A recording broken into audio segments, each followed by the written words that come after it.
So I've been doing a lot of like studying the last few days on YouTube SEO, which I think is search engine optimization terms and ways to work with the YouTube algorithm. I never really looked into this stuff, and there's like a mad scientist amount of stuff to actually take in, especially like if you're a smaller channel or bigger channels.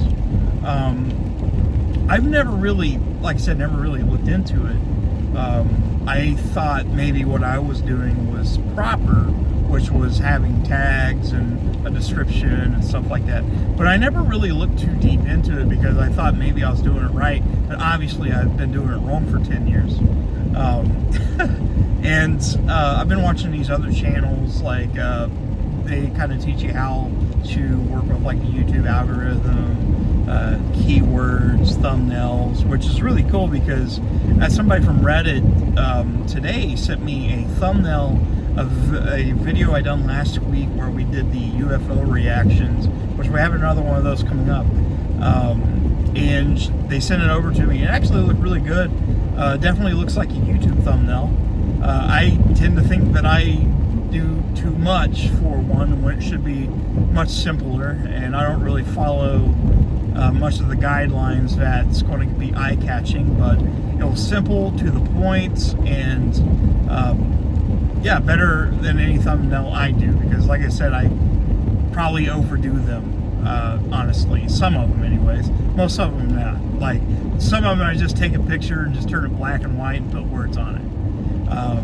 Which, you know, I shouldn't do that, but I've been doing that for the daily bits. Some of them I'll do in Photoshop, but some I won't. But some of the long form videos I do create myself, other than just, you know, taking a picture and doing that.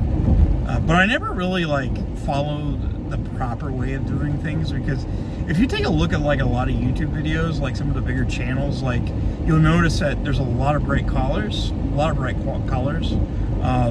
and it's very simple, looks simple, a little bit uncanny. A good example would be Mr. Beast. I think he says he spends like $10,000 for a thumbnail. I may be misquoting that, but I'm pretty sure that's what he said.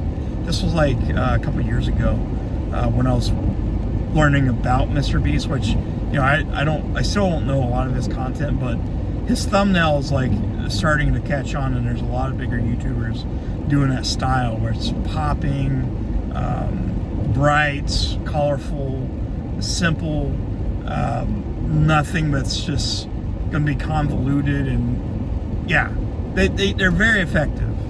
And this is what they did. They actually made a very effective YouTube thumbnail, and you can see that. And I asked them if it's possible, if they open up any socials or anything like that, if I could share that on my channel.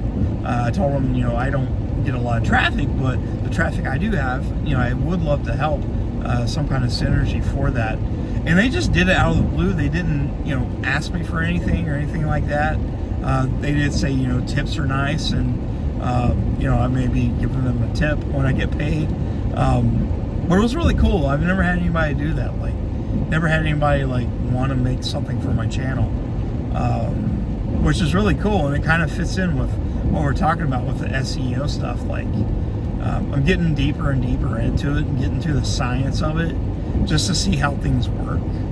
And one of the things that's big right now is AI shorts, which I really don't want to do that, because I kind of feel like that takes away from the heart of anything, really. Like, I have AI do all my videos, and I wouldn't be a content creator. I would just be somebody that's plugging in terms and AI generated images to put on YouTube. And there's a lot of channels that do that are very successful, even on OnlyFans. Like, there's people that's made online generated models and chat bots to talk to people, and they make thousands of dollars. Like, I was too late for the AI stuff, probably still am, but I really don't want to take away anything from like a personality of a channel. I kind of feel if you do that, like, and you start to make content as yourself, you're not going to get any type of traction. And this is coming from somebody that doesn't get a huge amount of traction. but I think that would be bad for you in the long run, especially if you're trying to take it seriously. But if you're just trying to get a lot of views and make a lot of money, then I imagine that's probably the best way to go. If you don't care about anything else, if you are not the personality behind the camera, I guess AI would be fine. But you know, I do have some images on some of my thumbnails that I've done that were AI generated because I wanted to see what that would look like. Like the one I did with the alien at the Miami Bayside Mall. That was actually an AI created image. It's really cool, AI. It's cool and it's scary, and it can be effective, but I don't really like using it too much because I kind of feel like it takes away from your creativity because you're no longer the creator.